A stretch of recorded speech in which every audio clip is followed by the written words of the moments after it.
All right, let's get into this one. You know, some songs are just songs, but every once in a while, you get one that's a whole universe packed into a few minutes. Today, we're going to tear apart a Bob Dylan classic that's part prayer, part protest, and 100% poetry. I Shall Be Released. Right from the jump, Dylan just throws us into deep water. These opening lines, they aren't just lyrics, are they? They're like little philosophical puzzles. It immediately sets this heavy, thoughtful tone, and it tells you right away that the escape this song is talking about, well, it's not going to be simple. So to really understand the hope in this song, you first have to understand the prison. And the verses, they're built on these incredibly vivid images of being trapped, not just physically, but psychologically too. And this is what's so powerful here. The prison is personal. It's not just about stone and steel. It's actually built out of memories, out of blame, and the faces of the people who put him there. The singer isn't just trapped by a sentence. He's trapped by a past he literally can't get away from. But then, boom, we get this incredible shift. Even from inside the cell, he has this vision of something more. He sees himself, his reflection, but not as a prisoner. He sees a version of himself that's already gotten over the wall.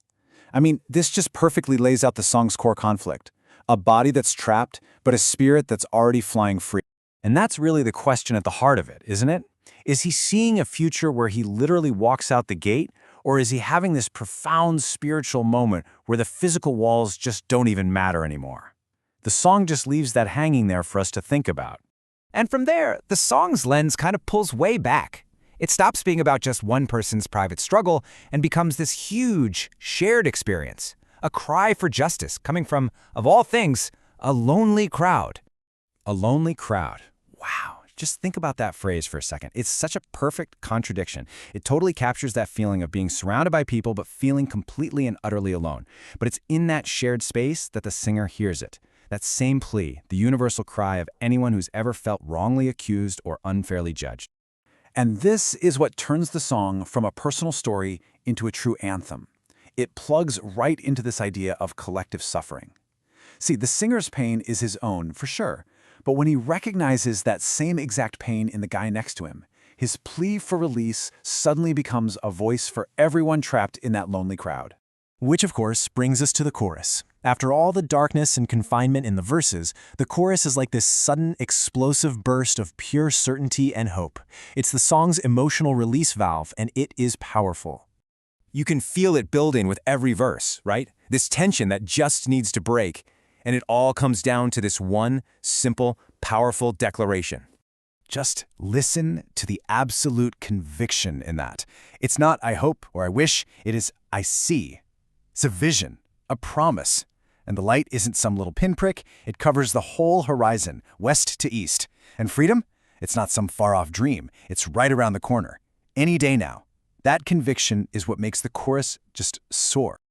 So you've got this incredible dynamic going on. The verses work so hard to build the prison. You've got confinement, darkness, accusation, waiting. And then the chorus comes in and just smashes right through it all with freedom, light, redemption, and promise. This back and forth, this tension and release, that's the engine that drives the whole song. But here's the thing. The song's power isn't just in its poetry. Its journey through the real world is honestly just as remarkable. This isn't just some track buried on an album, it's a living, breathing piece of music history. It's an anthem that has only gotten bigger with every passing year. So get this, it was written way back in 1967, when Dylan was in this period of intense retreat from the world. But what's fascinating is that he didn't actually perform it live until 1975. But from that moment on, it became a staple, staying in his concerts for over 30 years. These dates, they kind of bookend this incredible public life for what started as a very private song.